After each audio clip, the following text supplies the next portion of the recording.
Bonjour et bienvenue dans le podcast Happy Personal Shopping.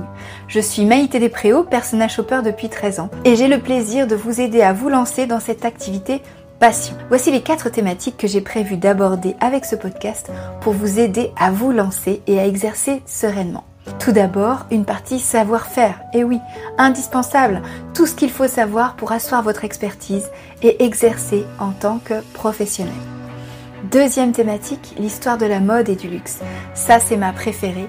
C'est une thématique qui va vous permettre d'élargir votre culture mode, qui me paraît indispensable pour appuyer le discours technique. Troisième partie, on parlera organisation. Je vous donnerai des astuces pour gagner du temps au quotidien et développer votre entreprise sereinement, tout en vous ménageant des temps personnels. La dernière thématique est dévolue aux inspirations. Tout ce qui va vous permettre de vous nourrir, de nourrir votre culture mode bien sûr, mais aussi votre créativité pour mieux accompagner les personnes qui vont vous faire confiance. Si ça vous plaît, alors je vous propose qu'on commence tout de suite avec l'épisode du jour. À l'heure où je publie cet épisode, on est en pleine Saint-Valentin. La Saint-Valentin, c'est ultra cliché, donc je ne vais pas vous donner de trucs à faire aujourd'hui parce que c'est la fête des amoureux. En revanche, je vais vous parler des clichés car dans mon métier, il y en a beaucoup des clichés. Tiens, par exemple, si je vous dis « je suis personal shopper » ou « je suis conseillère en image », tout de suite, forcément, vous allez penser à 2 choses. Dites-moi si je me trompe en commentaire, mais n'y aurait-il pas parmi vous des gens qui ont pensé à Christina ? Ou alors des personnes qui ont commencé à détailler de manière un petit peu plus intense mon maquillage, ma coiffure, ma manière de m'habiller ? Ce n'est pas de votre faute, c'est humain, après tout, d'avoir des projections mentales, des métiers, des lieux, des personnes qui nous entourent. Ça passe parfois même par une simple petite chose comme la voix, par exemple. Vous avez déjà eu une surprise en rencontrant quelqu'un que vous n'aviez eu qu'au téléphone et qui ne ressemblait pas du tout à l'image que vous vous en faisiez ? Classique. J'aimerais vous parler d'Odile.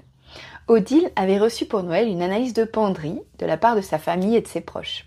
Je me rends donc chez Odile, qui habite en plein cœur de la Dombes, un paysage connu pour sa platitude et ses étangs, si vous ne connaissez pas. En sortant de la voiture en jean, bottines et veste, je sens qu'elle me dévisage. Et d'ailleurs, elle me dit « Ah, c'est vous ?» Sous-entendu « Ah, je ne m'attendais pas à une personne comme vous !» Et elle me confie à demi-mot qu'elle s'attendait à quelqu'un de plus citadin. Sous-entendu, avec les sous-titres, en tailleur pantalon noir avec des escarpins à talons aiguilles. Était-ce positif ou non dans sa tête que je sois simple et simplement moi ? Je ne sais pas. Toujours est-il qu'en lisant son commentaire, j'ai l'impression qu'Odile a apprécié la transformation que je lui ai apportée. Je vous lis.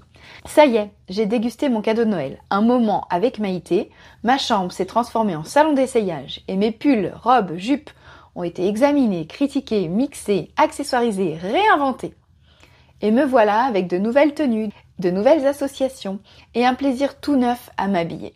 Merci Maïté pour votre bonne humeur, votre élégance et votre brin de fantaisie. Vous savez très bien donner du peps et du style en encourageant la personnalité et l'authenticité.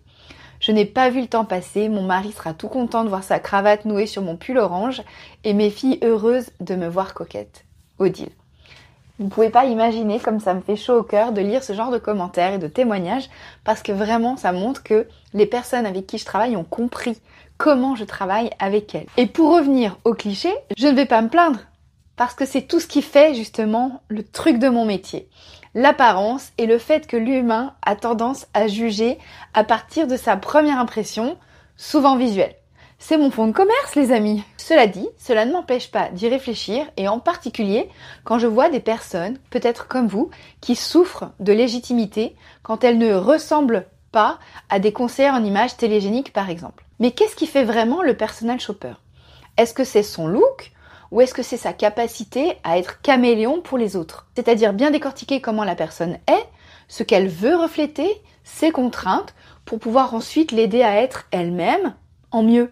Face à ces clichés, ma réponse est simple mais profonde. Écouter, comprendre, s'adapter. Voilà comment je m'y prends. Je suis personal shopper, mais je ne suis pas là pour vous dire quoi faire.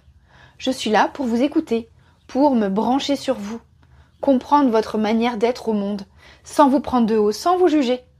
Je suis là pour vous accompagner à vous trouver à travers vos vêtements, à travers votre style. Je suis là pour vous aider à retrouver le vous qui se cache dans vos vêtements et que vous avez peut-être du mal à faire ressortir. Je ne suis pas un personal shopper pour calquer mon look sur vous. Je ne suis pas non plus personal shopper pour prendre une formule magique, une formule tendance et vous l'appliquer à vous. Je suis personal shopper pour m'adapter à vous, pour prendre considération de ce que vous me dites, ce que je perçois de vous et ce que vous ne me dites pas, ce que vous avez envie de refléter. Et je vais faire de mon mieux, utiliser toutes les techniques, les outils que je connais pour pouvoir vous aider, pour pouvoir vous permettre de réaliser votre objectif. Mon travail n'est pas de vous donner des éléments à porter, mais de partir de vous, de ce que vous avez déjà. Et c'est pourquoi je suis un personal shopper qui ne fait presque pas de shopping. Ça, j'aurai l'occasion d'y revenir la semaine prochaine. Pensez d'ailleurs à me suivre si vous ne souhaitez pas manquer le prochain épisode. Voilà, chers auditeurs, aujourd'hui, je vous ai donné ma vision du métier. Une vision du métier qui est, je crois, simplement centrée sur la personne que je cherche à accompagner. Et si ma démarche vous interpelle, je vous invite à vous inscrire à ma prochaine conférence en ligne, Les secrets des personal shoppers qui réussissent. Ne manquez pas cette opportunité de plonger plus profondément dans les coulisses du personal shopping et de découvrir comment transformer votre passion en succès. Je vous mets le lien ci-dessous. Si ce podcast vous a plu, je vous invite à le partager autour de vous. C'est comme ça que vous allez pouvoir l'aider à se développer et à être de plus en plus vu et écouté. En tout cas, moi, je me fais un plaisir de vous retrouver chaque semaine et je vous dis à la semaine prochaine pour un nouvel épisode.